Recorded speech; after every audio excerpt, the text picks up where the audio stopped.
बाजार का आज का अपडेट आपको दे। हफ्ते के आखिरी कारोबारी दिन बाजार में आज गिरावट दिखी। निफ्टी 143 अंक गिरकर 24,968 के पास बंद हुआ। सेंसेक्स 501 अंक गिरकर 81,758 के लेवल पर बंद हुआ। बैंक निफ्टी 546 अंक गिरकर 56,283 के लेवल पर आज बंद हुआ है। बाजार में और दिन भर की हलचल कैसी रही है, पूरी डिटेल्स दे रही है जानवी। हफ्ते के आखिरी कारोबारी सेशन के दिन दिख रहे हैं बाजार में गिरावट वाला ट्रेड जो होता हुआ दिख रहा है, क्योंकि एक्सिस बैंक के जो नतीजे आए थे, नतीजे कमजोर है, जिसके चलते पूरा ही बैंक निफ्टी जो है वो आज कमजोर था, जिसके चलते पूरा ही बाजार ड्रैग डाउन होता हुआ दिखा। जो ये वीकेंड है काफी इंपॉर्टेंट है, क्योंकि लगभग 37% की जो वेटेज रखने वाली कंपनीज है निफ्टी की, उनके नतीजे आएंगे over the weekend.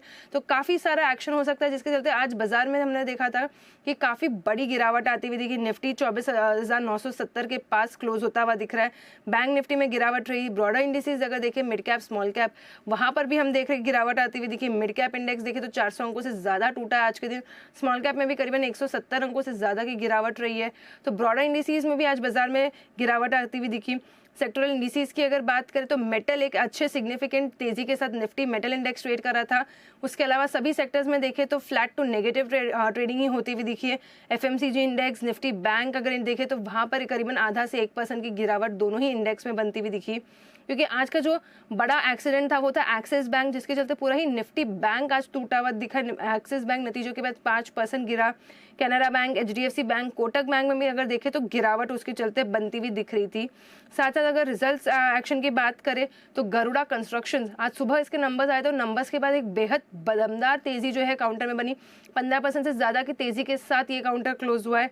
Atul limited में भी नतीजों के बाद गिरावट आई है 4% की। क्लीन साइंस, रूट मोबाइल में भी देखें तो नतीजों के बाद जो है गिरावट आती हुई दिख रही है। बाकी निफ्टी के स्टॉक्स की चाल की बात करें तो विप्रो, बजाज फाइनेंस दोनों ही काउंटर्स में तेजी बनती रही। वही बीएल, श्रीराम फाइनेंस जैसे काउंटर्स है जहां पे हमने देखा कि आज प्रेशर बना है। बीएल करीबन 2% नीचे क्लोज होता हुआ दिख रहा है। खबरों के स्टॉक्स की बात करें, जीएमडीसी, ओएमडीसी दोनों ही कंपनीज जो है फोकस में थी आज के दिन। जीएमडीसी में 13% से ज्यादा की खरीदारी बनती दिखी। मनाली पेट्रो, तत्व चिंतन, फार्मा में भी देखें तो सेलिब्रिटी इन्वेस्टर्स के एग्जिट एंट्री के बाद यहाँ पर एक आज 7% की तेजी बनी है। कुछ ब्रॉडर मार्केट के लूजर्स में देखें तो डेटा पैटर्न्स 4% की गिरावट यहाँ पे रही। बीडीएल, न्यूजन सॉफ्टवेयर में भी देखें तो गिरावट जो है वो बनती दिखी थी। लेकिन आज का जो टॉप गेनर्स में बात है, पीवीआर आइनॉक्स एक सरप्राइज मूव यहाँ पर आया। काफी टाइम बाद यहाँ पर एक अच्छी तेजी बनी थी। 4% से ज्यादा की खरीदारी के साथ पीवीआर आइनॉक्स क्लोज हुआ है। हेरिटेज फूड्स में 6% की खरीदारी आती हुई दिखी। एनवेरो इंफ्रा, शारदा क्रॉप कैम, यहाँ पर भी बात करें तो जो है गिरावट तेजी के साथ जो है ट्रेड होता हुआ दिखा था आज के दिन।